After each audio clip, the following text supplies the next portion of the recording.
it's a very frightening time because while all this is going on the left, then you've got Donald Trump waging a counter-left revolution. And it's driving them even more and more crazy and more to the left.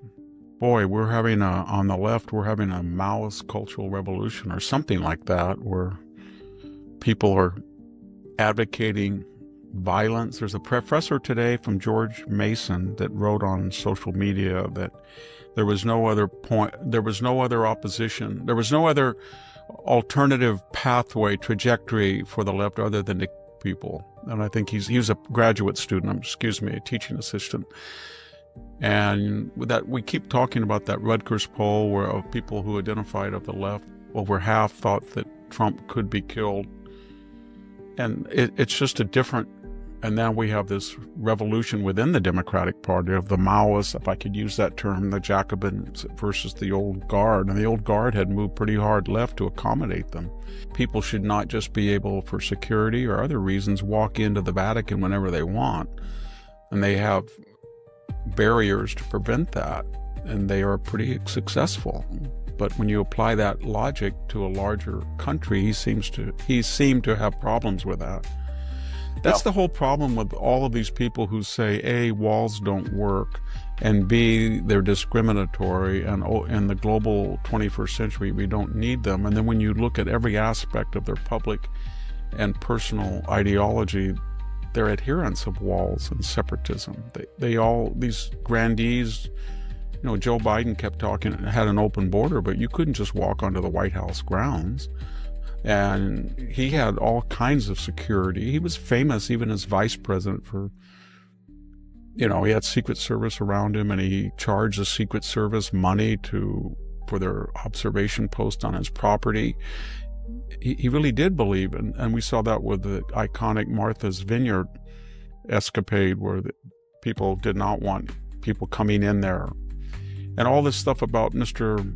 Garcia and whether he should come back or what was his status, it's all predicated on the idea that the arguments are in the abstract, but nobody would want to have him live next to them and have his former associates visit him in their neighborhood or in their home or it's just, everybody likes security for themselves, but on the global idea, they feel good about themselves without barriers, or they prefer open borders as long as it doesn't impact themselves.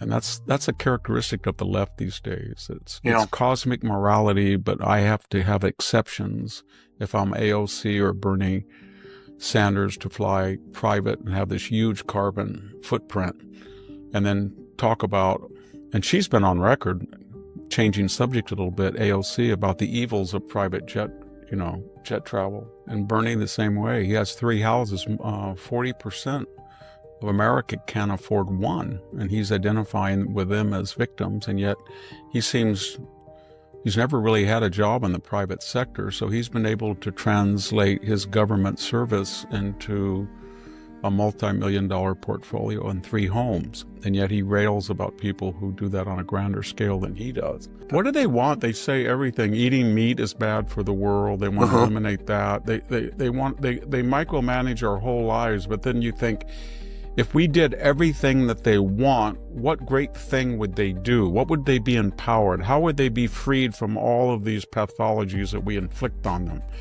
Would they do another Homer's Iliad? Would they write the Inferno? Would they do Michelangelo's David? What great art would they give a Getty? No, I don't see anything coming out of what they're doing.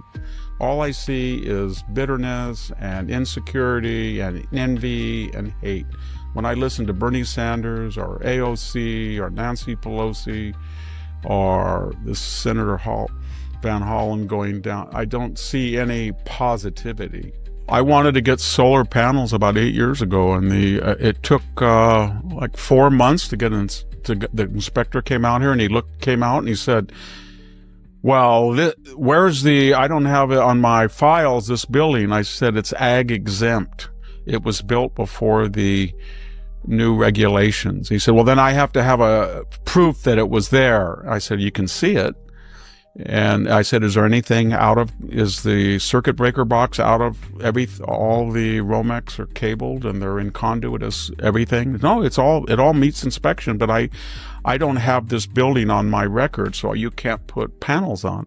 I said, if you walk a half a mile, you'll see about 9 dwellings, all of them with bare Romex, porta potties, maybe 50 people living in a house zone for single people, dogs that are on license. Why don't you just walk over there and see how many regulations you can find? Because I think you could find 50 in about an hour that have been broken. If you enjoyed today's video, don't forget to give it a thumbs up and share your thoughts in the comments below.